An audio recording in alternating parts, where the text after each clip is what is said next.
Alcemos nuestra mirada y veamos un nuevo horizonte.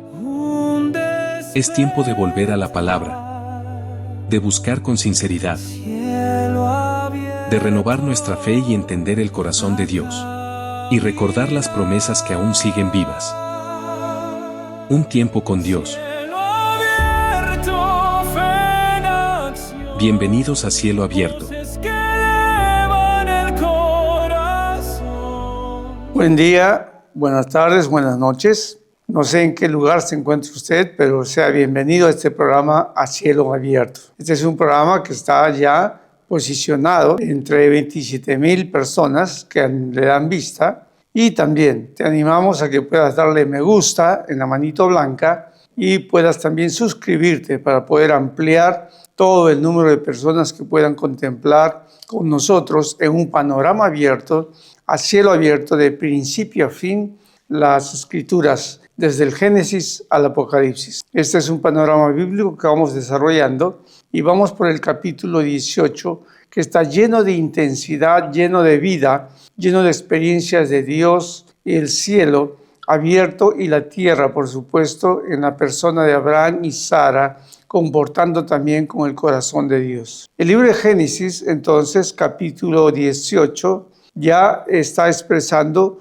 lo que hemos anticipado el día de ayer, que lo que Dios está diciendo es que Abraham va a hacer justicia y va a hacer juicio. ¿Qué es justicia para Dios? Abraham le había creído a Dios y le fue contado por justicia. Pero ¿qué significa la fe de Abraham? ¿Qué comporta la fe de Abraham, que es calificada como fe auténtica? Es que él fue llevado detrás, fuera de su tienda, y Dios le hizo ver las estrellas, el firmamento, la luna, y le dijo: así serán entonces el número de tus descendientes. Y lo que Abraham estaba contemplando, mirando entonces, era lo que su padre Taré adoraba como dioses. Entonces Dios lo lleva para ser probado. ¿Cómo está el corazón de Abraham? Abraham dependerá en su fe, en su gracia, de poder él sostenerse en las manos que ha alzado en mi nombre. ¿Podrá él continuar firme y también fiel al camino que ha desarrollado? ¿O en algún momento de su circunstancia, cuando las cosas se le pongan preocupantes, recurrirá a dioses extraños? Y entonces Abraham le cree a Dios. Abraham no ve en las estrellas los dioses paganos que tenía su padre, de modo que le fue contado entonces esta fe auténtica por justicia. La fe auténtica es la fe que no juega con parámetros de, bueno, cuando tengo necesidad puedo recurrir al chamanismo o alguna forma de brujería o algún ardid humano para poder establecer o desarrollar alguna manera lo que nosotros queremos o se establezca en nuestras vidas. La fe que es contada por justicia es fe auténtica en su fidelidad, de mantenerse sostenida con la mano en alto, que ha alzado su mano a Dios y depende y se sostiene en las manos de Dios. Es fe auténtica. No recurre a nada colateral, no hay dioses paganos envueltos, no hay dioses culturales, no hay prácticas culturales de magia para poder desarrollar beneficios de ganancias en la tierra o quitarse los problemas de en medio o quitarse a personas de en medio. No existe todo esto dentro del que cree con justicia a Dios. A Abraham se le cuenta con justicia su actitud de creer y de haber abandonado entonces todo patrón cultural, soteriología. Él no está yendo a los horóscopos para ver cómo le va a ir el día, o no está leyendo alguna revista o alguna cartita de suerte. Él está simplemente, y diríamos no simplemente, sino él está comportando su vida íntegra, que ha alzado su mano a Dios para que Dios lo sostenga. Y Dios le dice: te es contado por justicia. Abraham ha renunciado a toda fe que pueda imitar o pueda ponerse en paralelo a Dios, que culturalmente él había aprendido de parte de sus padres. Y luego dice: hará justicia y juicio. ¿Y por qué entonces se le comporta a él que hace juicio? Porque él va a enseñar a sus hijos a andar en el camino del temor a Jehová. Dice que después de sí, después que ha muerto él, sus descendientes guardarán las cosas que Dios le ha enseñado a él.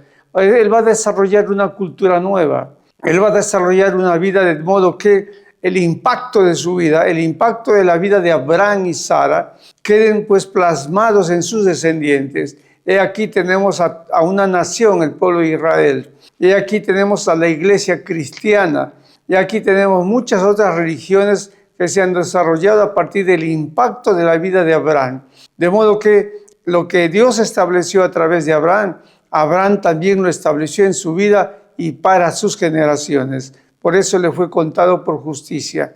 Entonces, una cosa es que él se ha declarado justo porque le cree a Dios, ha abandonado toda idolatría. Pero lo que le es contado por justicia es que él está contemplando las generaciones que vienen, que también deben comportar, ¿verdad?, según lo que estamos estableciendo en la Escritura, o la Escritura establece que las demás generaciones puedan vivificarse, puedan recibir gracia que Dios está otorgando y puedan sostenerse y mantenerse en fidelidad. Entonces no se trata solo de nosotros mismos, no se trata de que Dios me declare justo a mí y que Dios haga justicia individualmente. Siempre está el amar a Dios por sobre todas las cosas y al prójimo como a sí mismo. Siempre en la relación con Dios y en la comunión con Dios, y lo que Dios espera de nosotros, que tengamos un carácter justo y hagamos justicia, es que todo lo que hagamos, todo lo que hacemos, todo el esfuerzo que nos tomamos,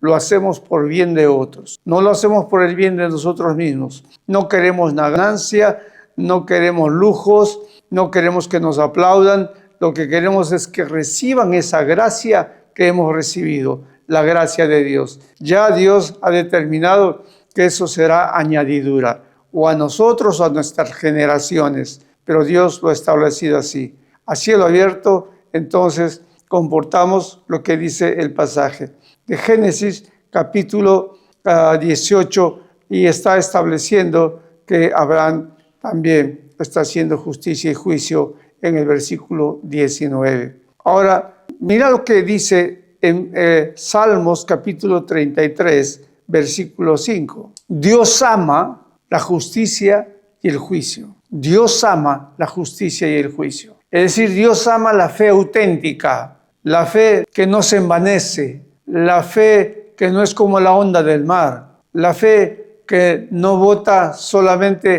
digamos, por una rendija luz blanca o luz de otro color, sino que lo que Dios ama es que la fe sea pura, de que el manantial bote agua pura y no agua pura y también agua oscura a la vez, agua amarga y agua dulce, agua salada o agua dulce. Lo que Dios espera es que la fe auténtica sea fe de un solo equilibrio emocional, de una sola condición de guardar siempre la mano alzada a Dios. Y Dios ama la justicia. Dios ama la justicia. Pero también dice Dios ama el juicio. De la misericordia de Jehová está llena la tierra.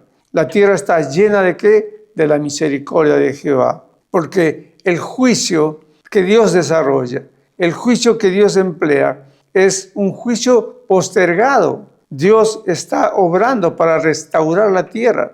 Y toda la tierra está llena de esta misericordia que es la gloria del Señor.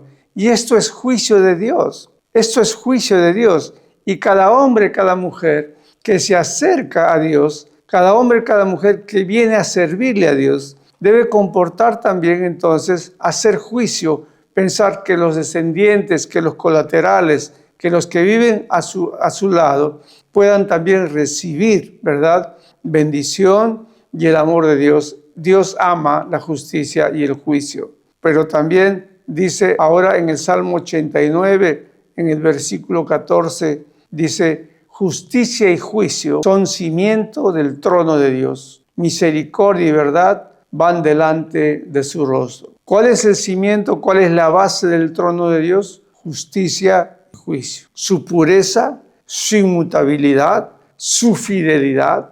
Él es inmutable, Él no va a cambiar. Él está basado entonces en una pureza, ¿verdad? Dios es puro, no hay tinieblas en Él, no hay sombra de variación. En ningún momento tiene variación.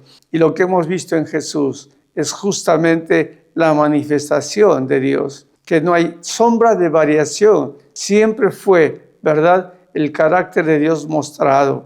Entonces, la justicia es también lo que está cimentando el trono de Dios, y el juicio, por supuesto, está delante de su trono, porque Dios todo lo que hace es por alcanzar misericordia y restauración. Cuando contemplas a Jesucristo, es el juicio de Dios. El juicio de Dios es que los demás puedan recibir restauración, salvación, se les ofrezca vida nueva, vida eterna. El juicio de Dios entonces tiene que ver con nuestras acciones que tienen que llegar o convocar a otros o hacer llegar a otros la gracia que Dios está estableciendo para cada uno de nosotros. Ahora, en el Salmo 97, versículo 2, dice: nubes y oscuridad delante de él. Está hablando de la vez que se manifestó en el monte Sinaí. Justicia y juicio, dice, son cimiento de su trono, una vez más. Entonces, Dios desciende,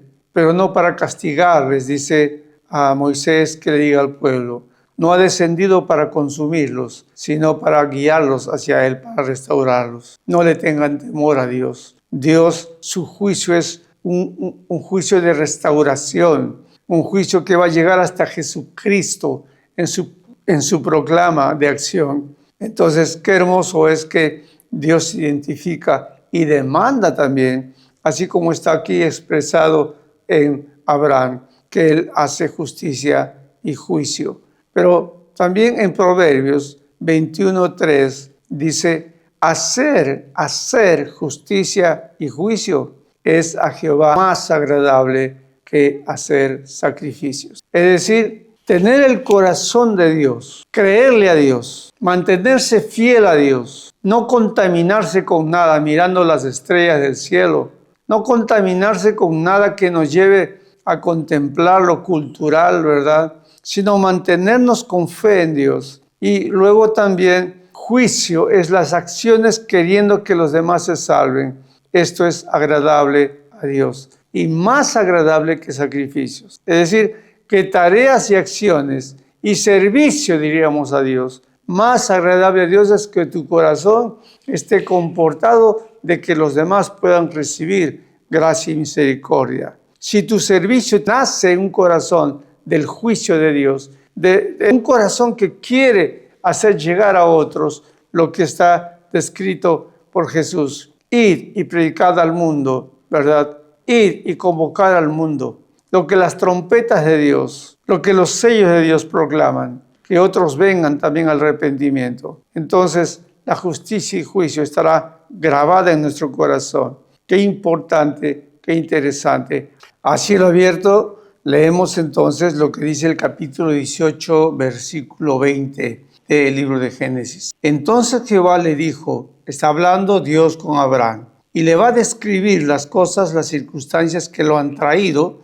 ¿verdad?, para que Dios tome acciones. Dice: por cuanto el clamor contra Sodoma y Gomorra se aumenta más y más, y el pecado de ellos se ha agravado en extremo. Aquí el clamor es un dolor, un llanto, una angustia que se levanta desde Sodoma mismo, y está geográficamente circunscrito a esta ciudad de Sodoma y Gomorra.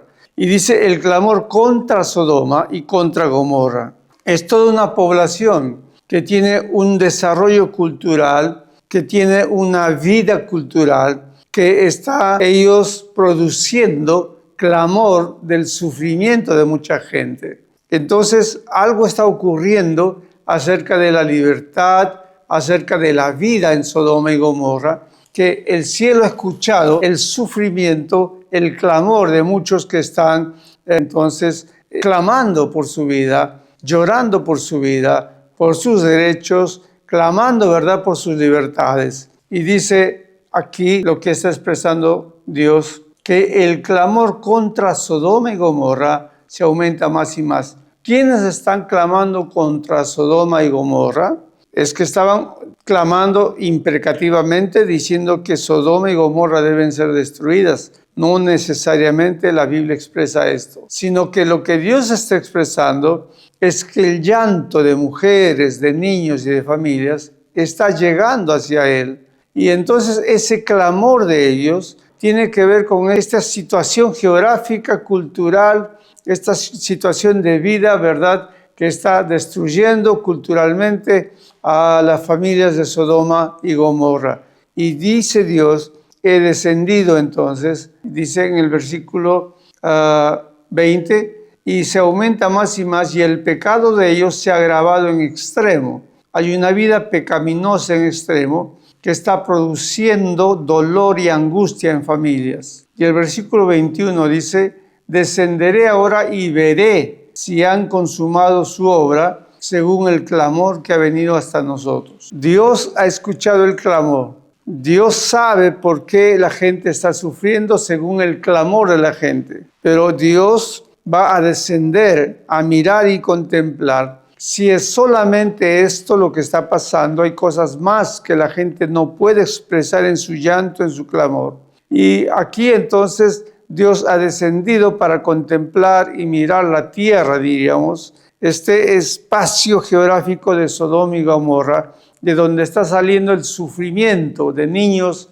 de niñas, de familias, de hombres y mujeres que están viviendo bajo no está determinado aún qué, pero solamente Dios lo determina como un clamor que sube hacia Dios y una maldad que se está agravando de extremo a extremo. ¿Cuál es esta maldad que se estaba agravando? ¿Qué es lo que estaba sucediendo en Sodoma y Gomorra? Se va a ir describiendo entonces poco a poco en la narrativa. Y dice entonces el versículo 22, y se apartaron de allí los varones y fueron entonces hacia Sodoma. Habían 3 varones que visitaron a Abraham y 2 varones, los ángeles, se apartan de allí y se van hacia Sodoma. Pero Abraham estaba aún delante de Dios, estaba aún parado delante de Dios, y Dios le había descrito a Abraham las cosas que le han traído también. Él no ha venido solo para visitar a Abraham, él ha venido también para mirar y contemplar a Sodoma y a Gomorra. Y hay que tener aquí en cuenta mucho, porque esto establece también, porque solamente Dios determina y Dios sabe la hora, ¿verdad?, en que ha de venir el fin. Y aquí está Dios evaluando en qué momento va a actuar para traer fin a Sodoma y Gomorra. Aquí hay un elemento importante. ¿Cuál es el elemento importante por el cual Dios va a traer fin a Sodoma y Gomorra? Es que el clamor, el sufrimiento de mucha gente está llegando entonces a Él y desciende para contemplar la tierra. Si lo que está llegando a Él es lo que ha llegado ya, el extremo, el pecado de los hombres. Y entonces dice en el pasaje, se apartaron de allí los varones y fueron hacia Sodoma, pero Abraham estaba aún delante de Jehová. Abraham es incansable. Abraham acababa de tener toda una hermosa experiencia de tener a Dios y también acompañado 3 varones, eran ellos entonces apareciéndole a Abraham. Y Abraham está ahora escuchando las cosas que Dios le está diciendo. Y seguramente Abraham conocía algo también de la cultura de pecado que había en Sodoma y Gomorra. Y entonces lo que Abraham está haciendo ahora, dice en el versículo 23, porque no determina, ¿verdad?, que Abraham se ha ido, ha salido, sino que está determinando la palabra, que él estaba delante de Dios. Y se postró y se acercó a Abraham y dijo, Abraham se acerca a Dios, Abraham se reúne con Dios. Y entonces le dice, y Abraham se reunió con Dios y se acerca y le dice, ¿destruirás también al justo como al impío? Quizás haya 50 justos dentro de la ciudad. ¿Qué corazón tiene Abraham? ¿Cómo es el corazón de Dios? ¿Por qué este hombre es llamado a quien se le cuenta su fe por justicia y que él hace juicio pensando en sus generaciones? ¿Por qué él no está activo solamente para él? Es riquísimo en la tierra,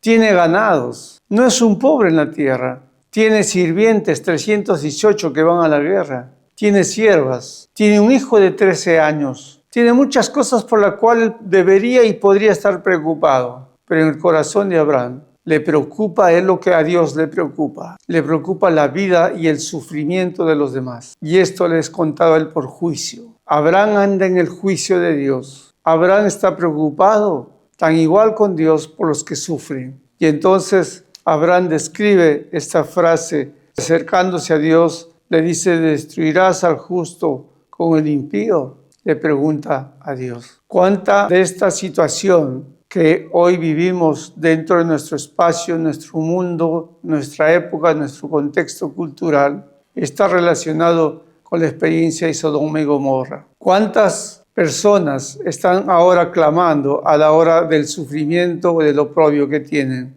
¿Cuántas niñas, cuántos niños desaparecidos hay en nuestro país? ¿Cuántos están abortando? Niños en gestación mayor. ¿Cuántos niños están siendo muertos por sus propios padres? ¿Cuántos padres están destruyendo a sus hijos, a sus hijas? ¿Y cuántos hijos y cuántas hijas están destruyendo a sus propios hermanos, hijos e hijas? El clamor de ellos, dice, llega al cielo. ¡Qué cultura de muerte! ¡Qué cultura de demonio, de oscuridad y de tinieblas!, ¿verdad? Pero Abraham tiene el corazón de Dios. Abraham decide encaminarse hacia la luz de Cristo. A cielo abierto. Continuaremos el día de mañana. Amén. El mundo a veces parece estar en una profunda oscuridad. La Biblia llama a esta oscuridad pecado y sombra de muerte. Sin embargo, Dios no nos abandonó en esta oscuridad. Desde hace mucho tiempo, prometió una gran luz que vencería la oscuridad. La luz de Cristo es como un faro en nuestra vida. Ilumina nuestro camino, nos permite conocer el verdadero rostro de Dios, expulsa la oscuridad que hay en nosotros y nos da verdadera libertad y vida. ¿Está tu vida en la oscuridad en este momento? Mira hacia la luz de Cristo. Esa luz nunca se desvanece y nos guía al reino de la vida eterna.